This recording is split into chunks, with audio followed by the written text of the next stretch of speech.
لقد جاءت رسل ربنا بالحق والصلاة والسلام على سيد الأنبياء والمرسلين أبي القاسم محمد اللهم صل على محمد وآل محمد وآله الطيبين الطاهرين المعصومين المظلومين ولعنة الله على أعدائهم أجمعين من الآن إلى قيام يوم الدين.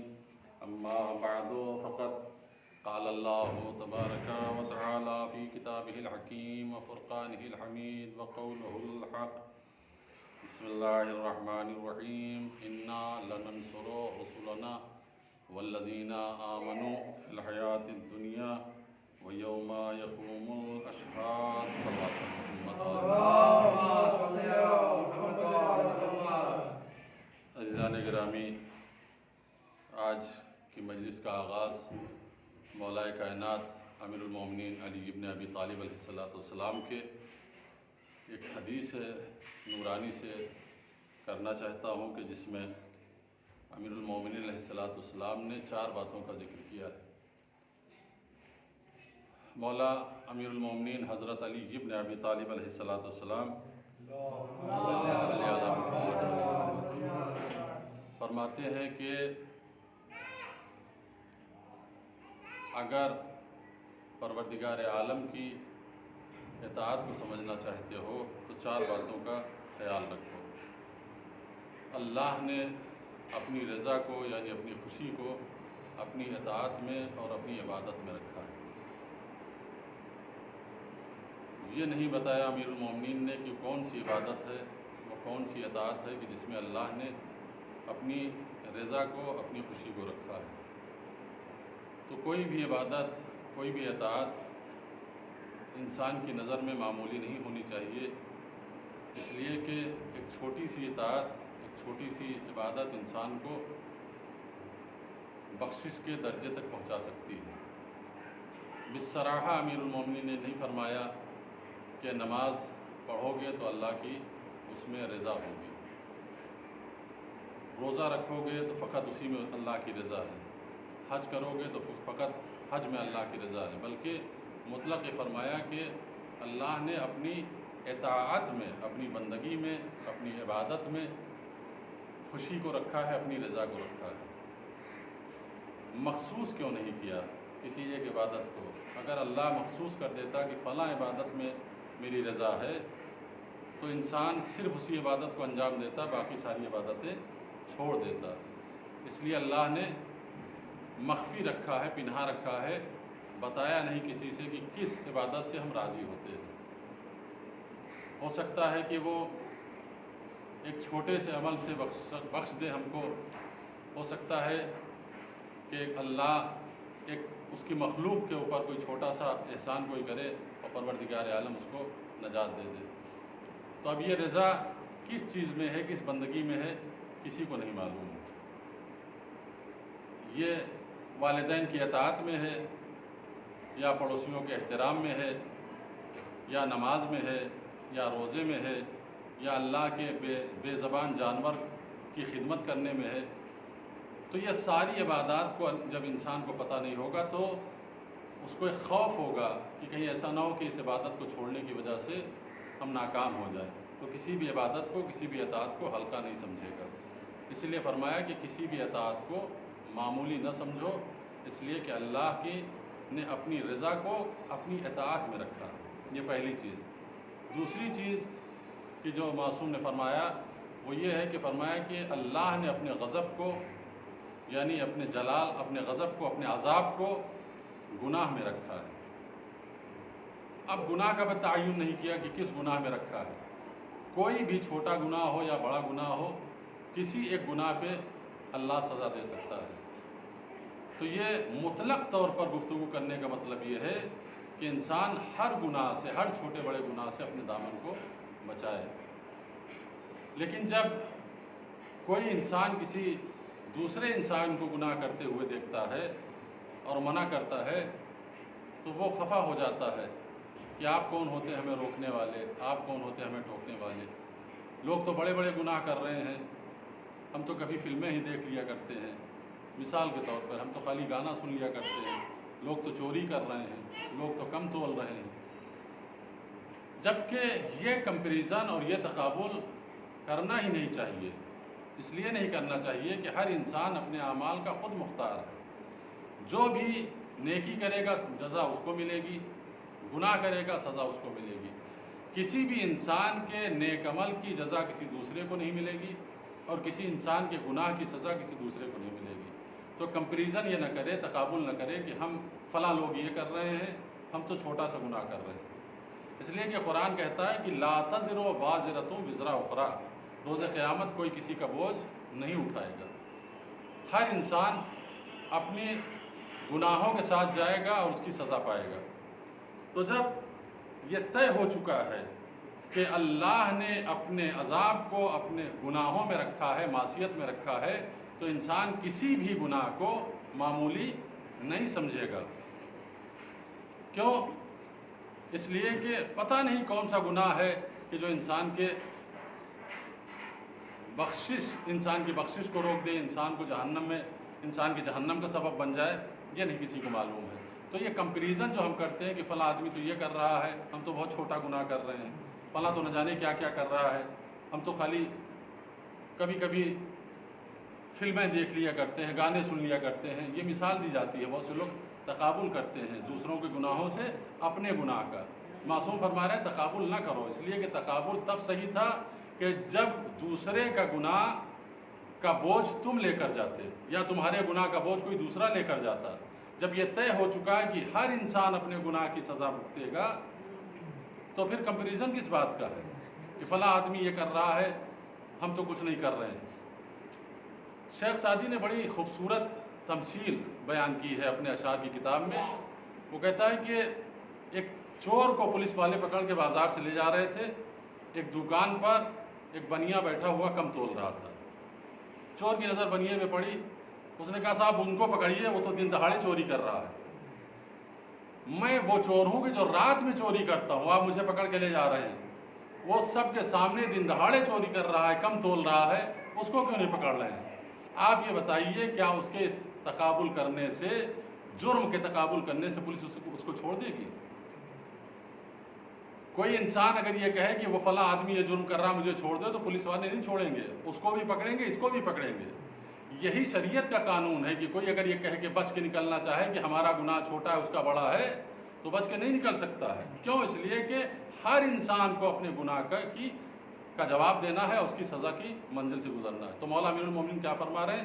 پہلا جملہ یہ تھا کہ اللہ نے اپنی خوشی کو اطاعت میں رکھا ہے۔ کوئی بھی اطاعت چھوٹی ہو یا بڑی کس سے راضی ہو جائے اللہ کسی کو پتہ نہیں ہے۔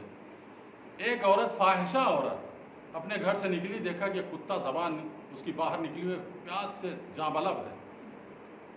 اس نے ادھر ادھر دیکھا کہ کچھ پانی کا انتظام کر سکوں۔ ایک کنواں تھا، لیکن کنویں سے پانی نکالنے کے لیے ظرف نہیں تھا، اس کے پاس رسی نہیں تھی۔ اس کے پاس بڑا سا دوپٹہ تھا اور جوتا تھا، کیا تھا، اس کو کسی طریقے سے اس نے باندھا اور باندھ کے کنویں سے پانی نکالا۔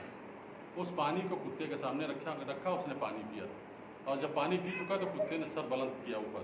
یہ امام کے زمانے کا واقعہ، غالباً چھٹے امام کا۔ یہ منظر کوئی دیکھ رہا تھا، وہ عورت مر گئی، فاحشہ عورت۔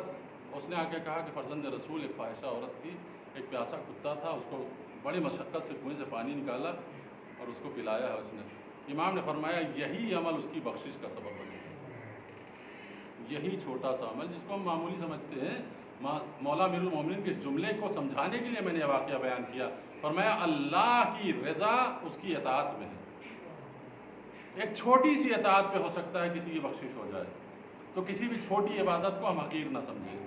اسی طریقے سے اللہ کا غضب اس نے اپنے گناہوں میں رکھا ہے، معصیت میں رکھا ہے، نافرمانی میں رکھا ہے۔ تو لہٰذا کسی بھی گناہ کو چھوٹا نہ سمجھو، اس لیے کہ ہو سکتا ہے کہ چھوٹا گناہ ہمارے جہنم میں جانے کا سبب بن جائے۔ ایک صلوات پڑھیں محمد والے۔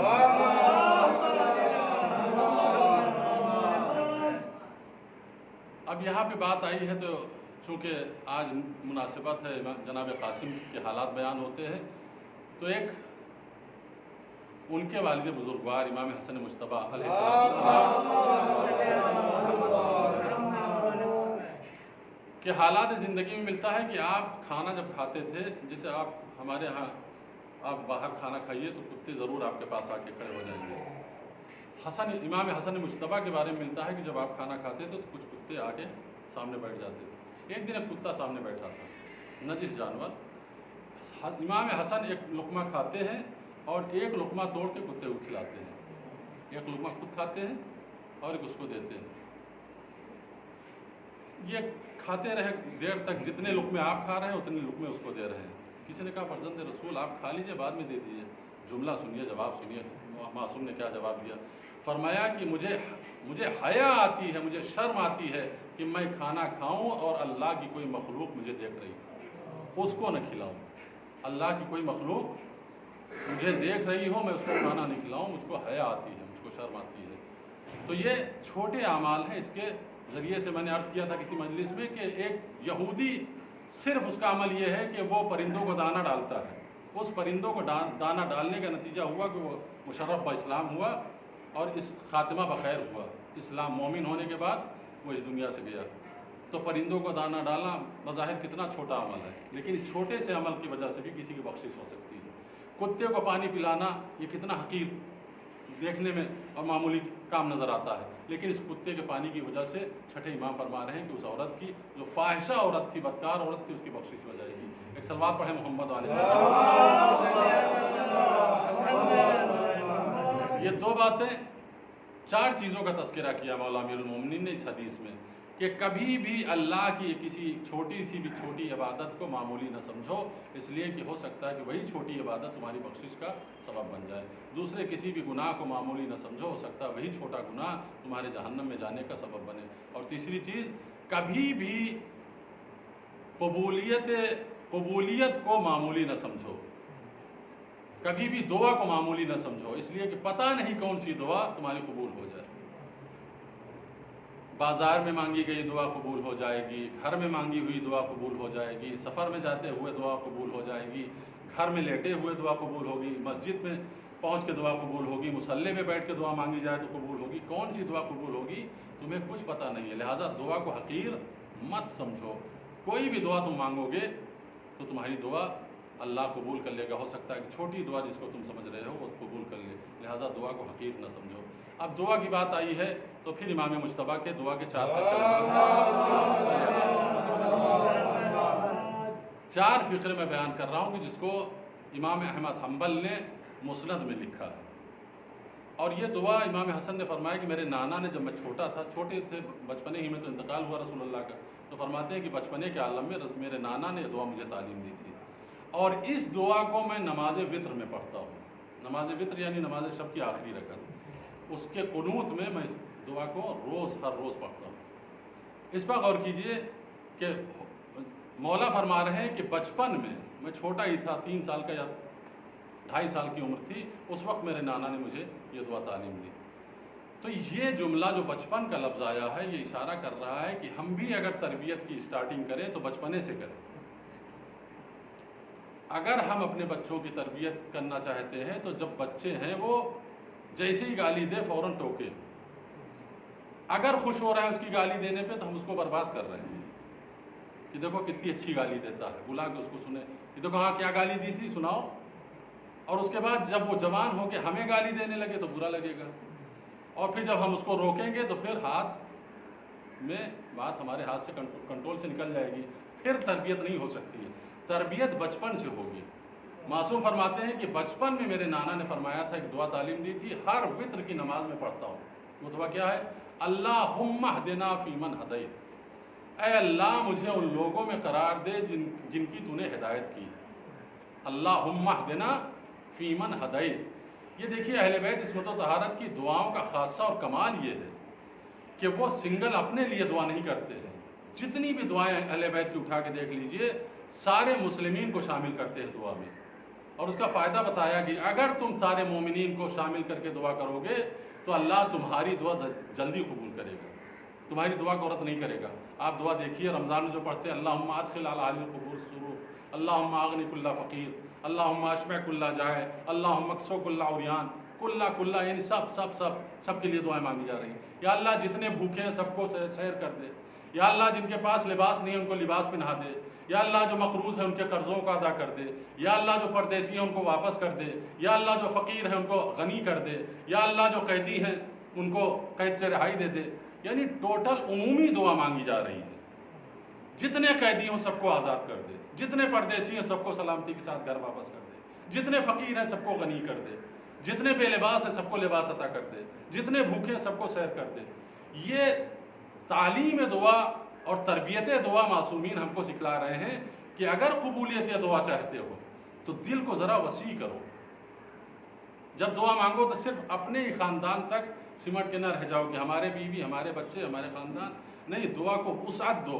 پیغمبر اسلام کے پہلو میں ایک شخص کعبے کے قریب کھڑے ہو کے کہتا ہے کہ اللہ مجھے معاف کر، مجھے بخش دے اور رسول اللہ کو بخش دے، باقی کسی کو بخشے یا نہ بخشے ہم سے مطلب نہیں۔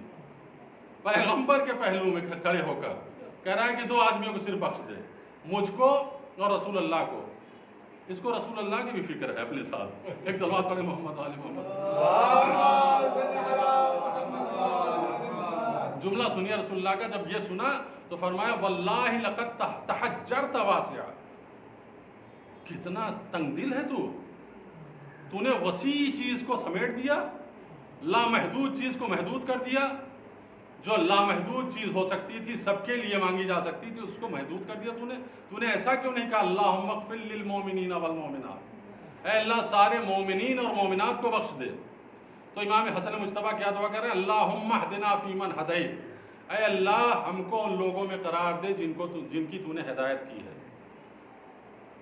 وعافنا فیمن عافیت، اور ان میں قرار دے جن کو تو نے عافیت دی ہے۔ عافیت یعنی سلامتی دی ہے، انجام بخیر بنایا ہے، ایمان کی دولت دی ہے، صحت کی دولت دی ہے، مال و منال دیا ہے، جن کو تو نے عافیت دی ہم کو ان میں قرار دے۔ وَتَوَلَّنَا فِي مَا تَوَلَّيْتَ، اور ان میں قرار دے جو تیرے دوست ہیں۔ اور چوتھا جملہ سنیے، وَبَارِكْ لِي فِي مَا أَعْطَيْتَ، اے اللہ جو کچھ تو نے ہم کو عطا کیا ہے اس میں برکت عطا فرما۔ یہ بہت بہت امپورٹنٹ جملہ ہے، بہت ہی اہم دعا کا فقرہ ہے، اس پر غور کیجئے۔ جب کبھی معصومین دعا کرتے ہیں تو کثرت مال کی دعا نہیں کرتے، بلکہ دعا کرتے ہیں یا اللہ مال میں برکت عطا فرما، یا اللہ اولاد میں برکت عطا فرما۔ اگر بغیر برکت والا مال ہوگا تو کثیر ہوگا تب بھی ختم ہو جائے گا، توجہ کیجئے گا۔ اگر بغیر برکت والی اولاد ہوگی تو کثیر ہوگی تب بھی ختم ہو جائے گی، لیکن اگر برکت ہوگی تو قلیل ہوگی تو اس میں کثرت پیدا ہو جائے گی۔ چاہے اولاد قلیل ہو تب بھی کثیر ہو جائے گی، مال قلیل ہو تب بھی کثیر ہو جائے گا، یا اگر کثیر نہ بھی ہوا تو احساس قلت نہیں ہوگا، احساس کمی نہیں ہوگا کہ کم ہے کوئی چیز۔ فرما رہے اللہم وآتنا فیما اعطیت وآتنا فیما وبارکت لی فیما اعطیت، اے اللہ ہمارے لیے برکت عطا فرما جو کچھ تو نے ہم کو عطا کیا ہے۔ اب ایک فقرہ اور ہے، اس کو وہاں بیان کرنے سے پہلے رسول اللہ کی حدیث کا، رسول اللہ کی ایک دعا کا فقرہ سنانا چاہتا ہوں۔ پیغمبر اسلام کے سلسلے میں جناب ام سلمہ کہتی ہیں کہ رات کی تاریکی میں نصف شب گزرنے کے بعد میں نے بستر پہ دیکھا رسول اللہ نہیں تھے، تو ادھر چھوٹا سا کمرہ ہی تھا، نظر اٹھا کے دیکھا تو دیکھا کہ سامنے ہی سر بسجود ہیں اور استغفار استغفار استغفار کر رہے ہیں، استغفر اللہ استغفر اللہ استغفر اللہ۔ اس کے بعد جب استغفار ختم ہوا تو 4 دعائیں مانگی آپ نے، بہت غور سے سنیے، یہ بہت اہم دعا ہے۔ میں عربی ترجمہ اس کا پڑھ رہا ہوں آپ کے سامنے کہ تاکہ اردو میں ہر آدمی اس دعا کو مان سکے۔ جناب ام سلمہ ناقل ہے کہ سجدے میں نصف شب گزرنے کے بعد رسول اللہ سجدے میں ہیں اور 4 دعائیں مانگ رہے ہیں۔ پہلی دعا یہ کر رہے ہیں کہ رب لا تکلنی الی نفسی طرفۃ عین ابدا، اے اللہ ایک لمحے کے لیے اپنی نگاہ کرم کو ہم سے نہ پھیرنا، ایک لمحے کے لیے۔ ام سلمہ کہی کہ یا رسول اللہ آپ یہ دعا کر رہے ہیں؟ کہا ہاں ام سلمہ، ایک ہی لمحے کے لیے نظر پھری تھی تو یونس مچھلی کے پیٹ میں پہنچ گئے تھے، ایک لمحے کے لیے صرف اس کی نگاہ کرم ہٹی تھی تو یونس پیغمبر مچھلی کے شکم میں پہنچ گئے تھے۔ اس لیے میں دعا کرتا ہوں رب لا تکلنی الی نفسی طرفۃ عین ابدا، اے اللہ ایک لمحے کے لیے نگاہ کرم کو ہم سے نہ ہٹانا۔ یہ پہلی دعا۔ دوسری دعا یہ کہ یا اللہ شماتت اعداء سے بچانا، شماتت اعدا کیا مطلب؟ یعنی جب آپ پہ کوئی مصیبت پڑتی ہے تو سب سے زیادہ آپ کا دشمن خوش ہوتا ہے. تو رسول اللہ فرما رہے ہیں کہ یا اللہ ایسا موقع نہ آنے دینا کہ جب ہم پہ مصیبت پڑے ہمارا دشمن مسکرا رہا ہو. شماتت اعدا سے بچانا. اور تیسری دعا یا اللہ جو گناہ اب تک نہیں کیا ہے اسے آئندہ بھی نہ کرنے کی توفیق عطا فرما. جو گناہ اب تک نہیں کیا ہے اسے آئندہ بھی نہ کرنے کی توفیق عطا فرما. اور چوتھی دعا یا اللہ جو نعمتیں تو نے ہم کو عطا کی ہیں ان کو واپس ہماری زندگی میں نہ لینا. جو نعمتیں ہم کو عطا کی ہیں ہماری زندگی میں ان کو واپس نہ لینا. یہ کتنی اہم دعا ہے. رسول خدا کے نواسے دعا کیا مانگ رہے ہیں؟ اللہم اہدنا فیمن ہدیت، یا اللہ ہم کو ان میں سے قرار دے کہ جن کو تو نے ہدایت کی ہے. وعافنا فیما عافیت، ان میں قرار دے جن کو تو نے عافیت دی ہے، سلامتی دی ہے. وتولنا فیما تولیت، اپنے دوستوں میں قرار دے جن سے تو دوستی کرتا ہے. وبارک لی فیما اعطیت، جو تو نے مجھے عطا کیا ہے زندگی کی نعمت، سلامتی، اس میں برکت عطا فرما. اولاد میں برکت، زندگی میں برکت، مال میں برکت.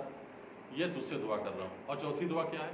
وقنا شر ما قضیت، اور مجھے اپنے فیصلے کی سختی سے بچانا. تو اپنے فیصلے کی سختی سے مجھے بچانا. انکا تقضی ولا یقضی علیک، اس لیے کہ فیصلہ کرنے والا صرف تو ہے، تیرے سوا کوئی فیصلہ نہیں کرتا. تبارکتا ربنا وتعالیت، اے پروردگار تو ہی بلند ہے، تو ہی برتر ہے. وصلی علی محمد و آل محمد. ایک صلوات پڑھیں.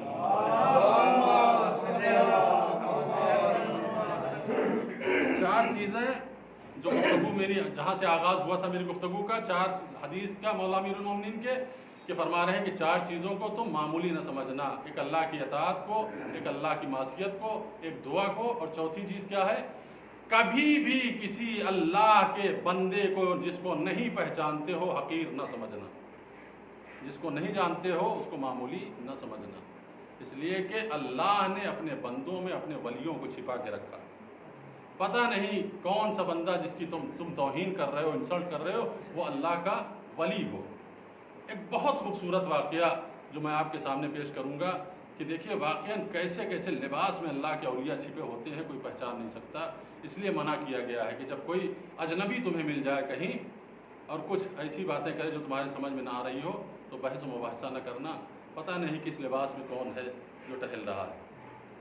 آیت اللہ بنی صدر ایران کے، وہ یہ کہتے ہیں کہ ہمارے دوست حرم مولا سید الشہداء میں نماز پڑھاتے تھے، پیش نماز تھے. میں بڑے دنوں کے بعد ایران سے جب زیارت کرنے گیا تو سوچا کہ مولا کی زیارت تو ہوگی، اس کے ساتھ میں اپنے دوست سے بھی ملاقات کروں گا. وہ کہنے لگے کہ نماز پڑھی، اپنے دوست کے پیچھے نماز سے فارغ ہوئے، ان کے قیام گاہ پہ وہ لے کر آئے مجھے. کہنے لگے کہ بڑے دن کے بعد تم سے ملاقات ہوئی ہے، ساتھ میں ہم دونوں پڑھے ہیں، اور ہمارے گھر چلتے ہیں. کہا گھر جب پہنچے، دیکھیے اس بات کو میں سمجھانے کے لیے یہ واقعہ بیان کر رہا ہوں کہ اللہ نے اپنے ولیوں کو بندوں میں چھپایا ہے. جو ناشناس ہیں وہ کس منزل پہ ہم کو نہیں معلوم. اور ایک واقعہ صرف میں بیان کر رہا ہوں، بہت سارے واقعات ہیں. تو کہہ رہے ہیں کہ وہ لے کر گئے تو میں کھانے وانے سے فارغ جب ہوئے تو گفتگو شروع ہوئی تو میں نے ان سے ایک سوال کیا. جو پیش نماز تھے حرم سید الشہداء میں نے ان سے پوچھا کہ تم یہ بتاؤ اتنے دن ہو گئے تمہیں نماز پڑھاتے ہوئے سید الشہداء کے حرم میں، کیا آج تک تم نے کوئی کرامت دیکھی ہے حرم سید الشہداء میں؟ کہنے کرامت دیکھنے کی بات کر رہے ہو؟ میرے اوپر کرامت گزری ہے، میرے وجود نے محسوس کیا ہے کرامت کو.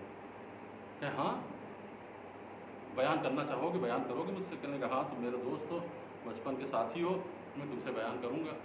کہنے کیا کرامت تھی ذرا بتاؤ گے؟ کہنے نماز مغرب سے پہلے میری عادت ہے کہ 15 منٹ پہلے 10 منٹ پہلے مصلی پہ آ کے بیٹھ جاتا تھا.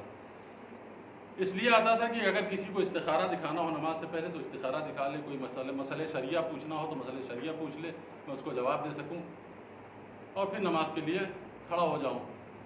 تو حسب عادت 15 منٹ پہلے میں مصلی پہ ایک دن پہنچا تو کیا دیکھا کہ سامنے سے ایک بہت ہی نحیف و نزار شکل والا، معمولی لباس، معمولی پاؤں میں چپل، وہ پہنے ہوئے میرے مصلی کی طرف بڑھتا ہوا چلا رہا.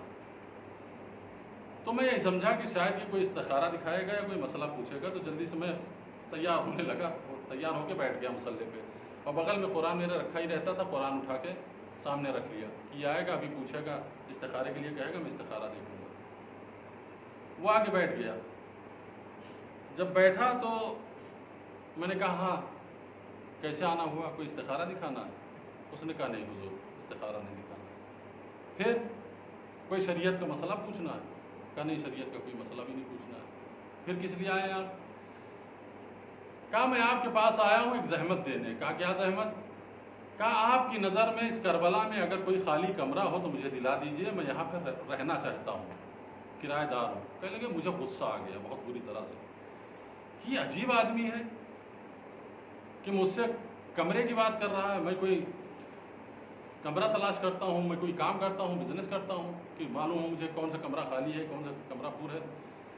تو میں انہیں ڈانٹ کے اس سے کہا کہ کیسے احمق آدمی ہو تم، میں یہاں پیش نماز ہوں، مجھ سے میری لائن کی بات پوچھو، مسئلہ پوچھو، استخارہ دکھلاؤ، کوئی واقعہ شریعت کا اسلام کا پوچھو، میں بتانے کے لیے تیار ہوں، تفسیر پوچھو، حدیث پوچھو، یہ کیا کہ تم کہہ رہے ہو کہ کوئی کمرہ خالی ہو تو بتا دو، مجھے کیا معلوم ہے کہ کمرہ کہاں ہے؟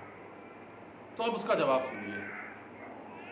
جب یہ بھڑک گئے اس کے اوپر تو کہتا ہے کہ آپ بلا وجہ خفا ہو رہے ہیں، میں یہ چاہتا تھا کہ آپ مجھے کمرہ دے دیتے تو آپ کو بھی کچھ مل جاتا۔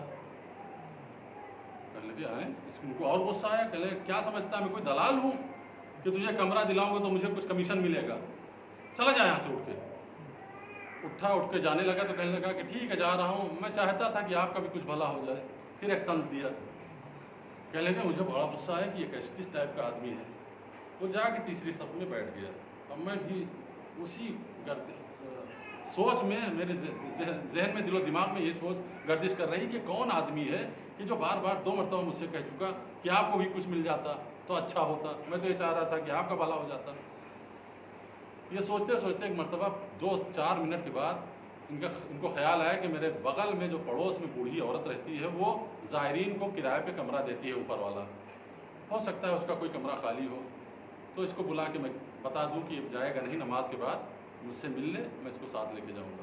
پیچھے مڑا، دیکھا، نظر دوڑائی تو تیسری صف میں بیٹھا تھا۔ بلایا اس کو، آیا میرے پاس، سامنے بیٹھ گیا۔ میں نے کہا کہ تم نماز پڑھ لو، نماز پڑھنے کے بعد جانا نہیں، میرے ساتھ چلنا، میرے پڑوس کی جو بڑھیا ہے وہ کمرہ دیتی، ہو سکتا ہے اگر خالی ہو تو تمہیں مل جائے گا۔ تو کہا ہاں یہ ہوئی بات، میں چاہتا تھا کہ آپ کو کچھ مل جائے۔ لگے بھائی عجیب آدمی ہے، یہ بار بار یہ کیا جملہ کہہ رہا ہے؟ ہو سکتا ہے تکیہ کلام جیسے ہوتا ہے بہت سے لوگوں کا، کیا کہتے ہیں بہت سے لوگ بولتے ہیں، آپ سمجھے نہیں شاید۔ دیکھیے تکیہ کلام کی جب بات آئی تو ایک جملہ مجھے یاد آ گیا، تکیہ کلام ہو تو ایسا ہو۔ ایک ایران میں ایک آدمی تھا، اس کا تکیہ کلام کیا تھا معلوم ہے؟ وہ کہتا تھا الہی پاکم کن خاکم کن، یا اللہ مجھے پاک کر پھر خاک میں ملا، پاکم کن خاکم کن، بات میں وہ کہتا تھا۔ بہرحال وہ سمجھے، کہنے لگے میں سمجھا شاید تکیہ کلام ہو، یوں کہہ رہا ہو کہ آپ کو اگر آپ چاہیں تو آپ کو بھی کچھ مل جائے۔ وہ چلا گیا، پیچھے بیٹھ گیا، نماز شروع ہوئی، مغربین کی نماز ختم ہوئی، میں نے اشارے سے اس کو بلایا، وہ آ گیا، میں آگے ہم پیچھے بڑھیا کے گھر پہ پہنچے، ہم نے دستک دی، بڑھیا پہچانتی تھی کہ میں پیش نماز ہوں۔ کہنے لگے قبلہ آپ کیسے؟ کہنے لگے کچھ نہیں، یہ چھوٹا سا کام لے کر آیا ہوں، یہ پردیسی ہیں، کہیں دوسرے شہر سے آئے ہیں، آپ کے اوپر کمرہ خالی ہو تو ان کو دے دیجئے۔ کہنے لگے جی ہاں خالی ہے اوپر والا کمرہ۔ کہا واہ الحمدللہ، بڑی خوشی کی بات ہے۔ اب وہ کہا کہ جائیے آپ، بالکل خالی ہاتھ تھا، اس کے پاس نہ کوئی اٹیچی، نہ سوٹ کیس، نہ کوئی بستر، کچھ نہیں، خالی ہاتھ۔ تو وہ کہنے لگے جائیے آپ کمرے پہ اپنے سیٹ ہو جائیے۔ جب جانے لگا تو پیچھے مڑ کے کہتا ہے مولانا سے کہ ہاں یہ ہوئی بات، اب آپ کو کچھ مل جائے گا۔ وہ چلا گیا اوپر۔ اس کے بعد رات جب ہوئی 8, 9, 10 بجے تو پھر وہ آیا نیچے، مولانا کے گھر کی بیل بجا کے کہتا ہے، بجائی اس نے، مولانا کہتے ہیں میں نے کمرہ کھولا، دروازہ کھولا تو دیکھا سامنے کھڑا۔ میں نے کہا کیسے بھیا، کیوں یہاں پہ آئے ہیں آپ؟ جائیے اپنے کمرے میں۔ کہا کہ نہیں میں ایک سوال کرنے آیا ہوں۔ کہا کیا؟ کہا کہ یہ بتاؤ کہ کل کہیں جا تو نہیں رہے ہو تم؟ کہا نہیں، خیریت تو کیوں پوچھ رہے ہو؟ کہا میں چاہتا ہوں کہ کل صبح جناب حور کی زیارت کرنے چلیں۔ تو کہا جاؤ صبح ہوگی دیکھا جائے گا، جاؤ سو جاؤ۔ کہا اچھا ٹھیک ہے تیار رہنا، میں آؤں گا۔ چلا گیا اوپر۔ کل نماز صبح سے فارغ ہوا، طلوع آفتاب ہوا، سورج نکل آیا، بس جیسے ہی سورج نکلا ایک مرتبہ پھر دستک ہوئی، پھر دروازہ کھولا، دیکھا سامنے کھڑا ہے۔ کہنے چلو کہا کہاں؟ کہا رات میں تم سے وعدہ ہوا تھا نا کہ چلیں گے جناب حر کے روضے پہ، چلنا نہیں ہے تمہیں؟ کہا کیسے چلیں؟ کہا پیدل۔ کہا دماغ خراب ہے؟ کربلا سے روضہ حر 20 کلومیٹر ہے، یہاں سے پیدل ہم جائیں گے؟ پیش نماز ہو کے حرمی امیر سید الشہداء کے حرم کا پیش نماز، سارا کربلا ہم کو پہچانتا ہے، پیدل جاؤں گا تو لوگ کیا کہیں گے؟ کہاں تک کہاں جا رہے ہو؟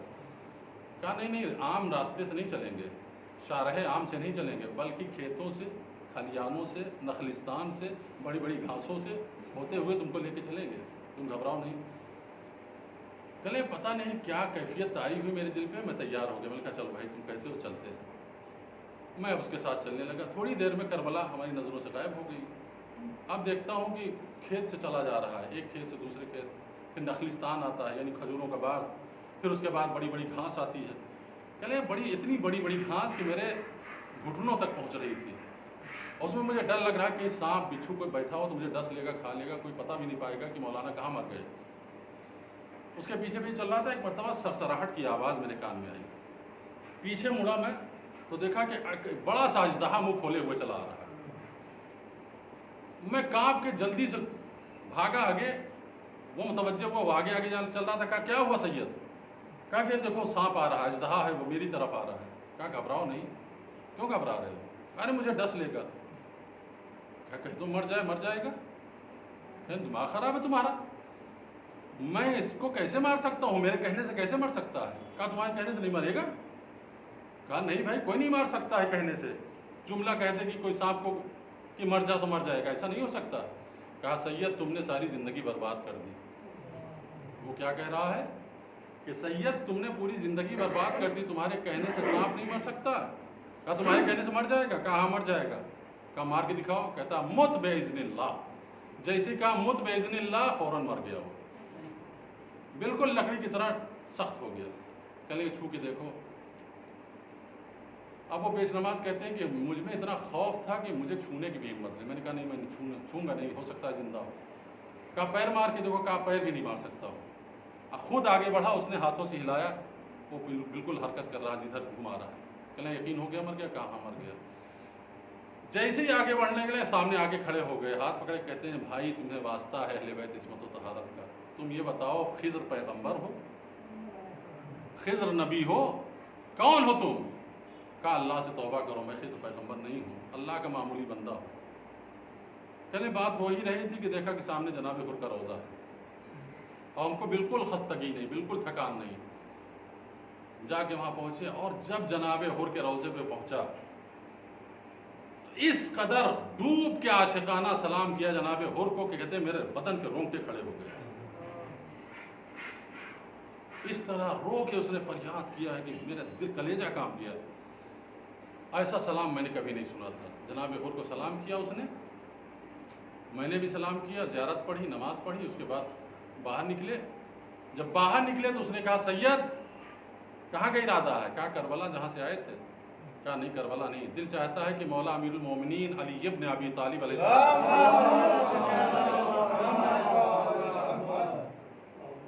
کی زیارت کرنے چلیں۔ کہا بھائی یہاں تک تو ٹھیک تھا، 20 کلومیٹر تھا، نجف یہاں سے 80 کلومیٹر ہے، کیسے جائیں گے؟ بلکہ 20 کلومیٹر اور آگے ہے، ہو جاتا ہے تو 100 کلومیٹر، تو کیسے چلیں گے؟ کہا چلو تم میرے ساتھ چلو، تمہیں لے کے چلیں گے۔ کہنے لگے کہ اس نے کہا بسم اللہ کہو۔ میں نے بسم اللہ کہا، 1 2 3، تیسرا قدم جیسے ہی میں نے رکھا تو حرم امیر المومنین میں تھا، صحن امیر المومنین میں۔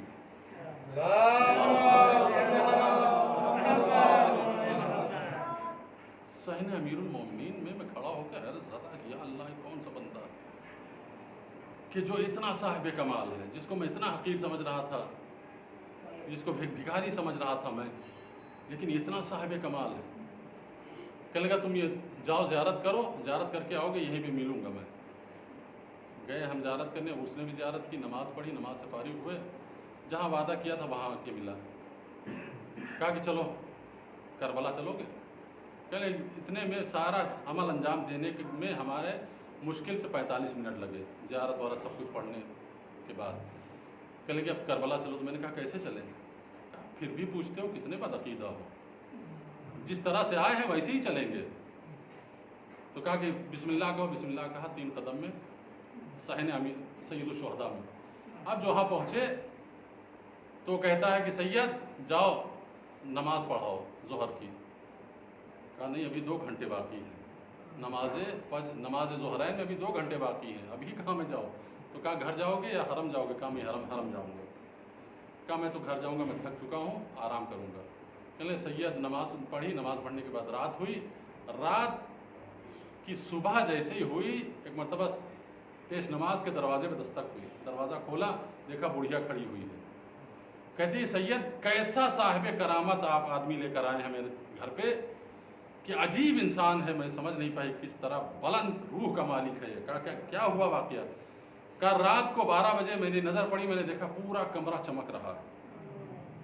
میں سمجھی کہ یہ انسان رات کو, یہ بوڑھا انسان سو گیا, لائٹ بھی نہیں بند کی, بجلی کا بل مجھے دینا پڑے گا. میں اوپر گئی, لائٹ جلاؤں بجھاؤں, تو دیکھا کہ لائٹ سب گل ہے, سارے بلب بجھے ہوئے ہیں اور کمرہ چمک رہا ہے, کمرہ منور ہے. اس کے بعد صبح ہوئی تو میں ناشتہ لے کر جب اس کے پاس پہنچی, ضعیف کے پاس, تو دیکھا کہ یہ مرا ہوا ہے. ایسا لگ رہا تھا جسے سال پہلے مر چکا. چلیے اس کے غسل و کفن کی تیاری کیجیے. اب سید نے اعلان کیا کہ کربلا والے جمع ہو جاؤ, ایک ولی اللہ کا انتقال ہوا ہے, اس کی تدفین کے لیے تیار ہو جاؤ. جو بھی کربلا کے لوگ تھے سب کو جمع کیا اور ایک ایک سے پوچھا کہ اس کو پہچانتے ہو؟ سارے کربلا والوں نے کہا ہم اس کو نہیں پہچانتے. امیر المومنین کے جملے کی طرف آتا ہوں. کیا فرمایا کہ کبھی کسی بندے کو حقیر نہ سمجھنا, جس کو نہیں پہچانتے ہو سکتا ہے ولی خدا ہو. صلوات پڑھے محمد.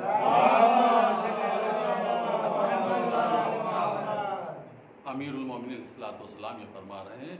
اب حدیث کا اینڈ ہو گیا, 4 چیزیں بیان کی تھی. ایک چھوٹا سا واقعہ میں بیان کروں گا آیت اللہ برجردی کا, کہ جب ایک طرف رحم جہاں انسان کرتا ہے اللہ کی مخلوق پہ, جانوروں پہ, تو اللہ اس کو کیا انعام دیتا ہے, اور اگر کوئی بے رحمی کرتا ہے تو اس کو کیا سزا دیتا ہے. دیکھیے اس میں ہمارے لیے درس ہے, لیسن ہے, کہ آیت اللہ برجردی آیت اللہ خمینی کے زمانے میں تھے, لیکن ان سے بزرگ تھے, ان سے پہلے ان کا انتقال ہو گیا. یہ گرمیوں کے زمانے میں قم سے چلے جاتے تھے. قم کے ایک دیہات میں, وشنو دیہات تھا یا وشنو, وہاں پہ جا کے چونکہ دیہات کی آب و ہوا سرد ہوتی ہے تو وہاں پہ جا کے زندگی گزارتے تھے. کہنے لگے کہ ایک گرمی کا موسم میں 1 سال میں چلا گیا وشنو میں, وہاں پر قیام تھا. تو ایک دن بستی کے چند بزرگ لوگ میرے پاس آئے اور آ کے انہوں نے کہا کہ قبلہ ہماری بستی میں ایک آدمی ہے جو مرض جو میں مبتلا ہے. مرض جو یعنی بھوک کی بیماری میں, یعنی وہ اتنا کھاتا ہے کہ 5-6 آدمیوں کو کھانا تنہا کھا جاتا ہے, لیکن اس کے باوجود بھی اس کا پیٹ نہیں بھرتا. قبلہ اس کو بلائیے, کوئی دعا کیجئے کہ اس کی یہ بیماری ختم ہو جائے. کہا اس کو بلا کے لاؤ میرے پاس. لوگ گئے, کہنے کہ آیت اللہ برجردی یہاں تشریف لائیں, تمہیں بلا رہے ہیں, ہو سکتا ہے کہ کوئی علاج بتائیں, چلو ان کے پاس.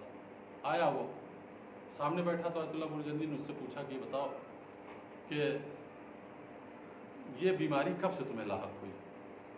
تو اس نے واقعہ جو بیان کیا بس اسی میں نتیجہ ہے. اس نے کہا قبلہ پہلے ایسی بات نہیں تھی, میں جوانی تک ٹھیک ٹھاک تھا, بھوک زیادہ نہیں لگتی تھی, لیکن ایک مرتبہ ایسا واقعہ پیش آیا کہ جس کے بعد سے میں اس بیماری میں مبتلا ہو گیا. میرا کام ہے شکار کرنے کا, میں صحراؤں میں چلا جاتا ہوں, جنگلوں میں چلا جاتا ہوں, شکار کرتا ہوں, جانور کو لاتا ہوں, ذبح کرتا ہوں, کچھ کو بیچ دیتا ہوں, میرے خرچے کا اسی طریقے سے انتظام ہوتا ہے. ایک بار میں گیا تھا صبح سے دوپہر تک ادھر ادھر بھٹکا, کوئی جانور نہیں ہاتھ آیا, گھر سے کھانا ساتھ لے کر گیا تھا. جب بہت دیر ہو گئی, خستہ ہو گیا, تو بھوک لگی مجھے, تو میں ایک درخت کے سائے کے نیچے بیٹھ گیا کہ لاؤ کچھ کھانا کھا لوں, اس کے بعد شکار کی تلاش میں جاؤں گا.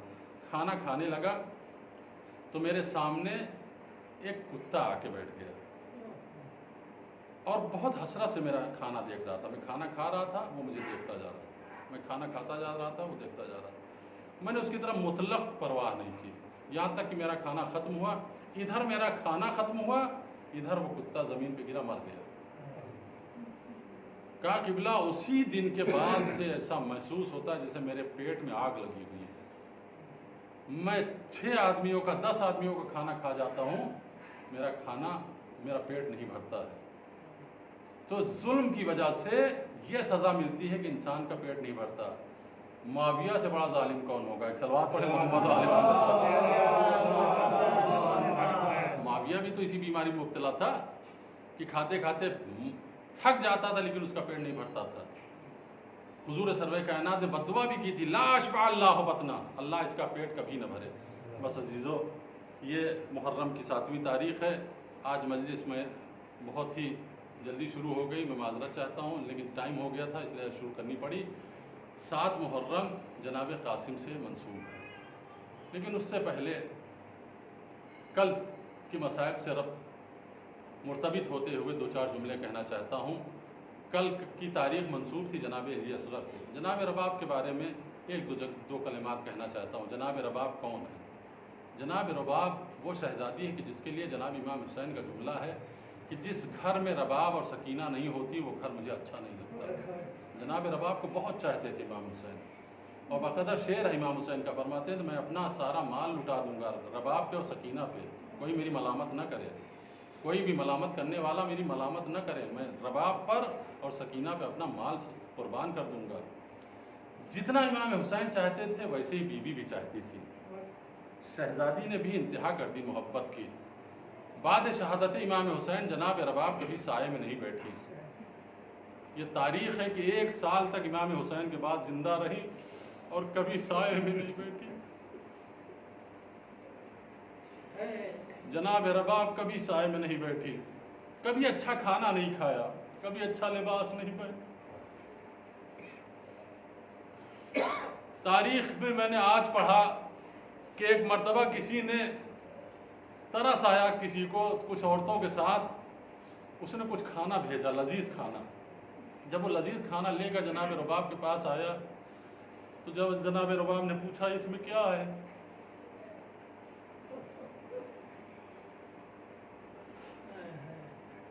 تو لانے والے نے کہا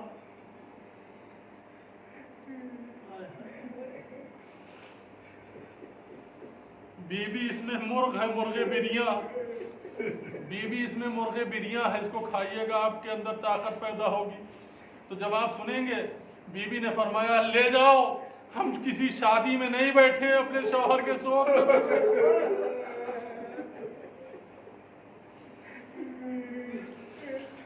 ہم اپنے سرتاج کا ماتم کر رہے ہیں، سوگوار اچھا کھانا نہیں کھاتے ہیں، ہمارے گھر سے لے کر جلدی چلی جاؤ۔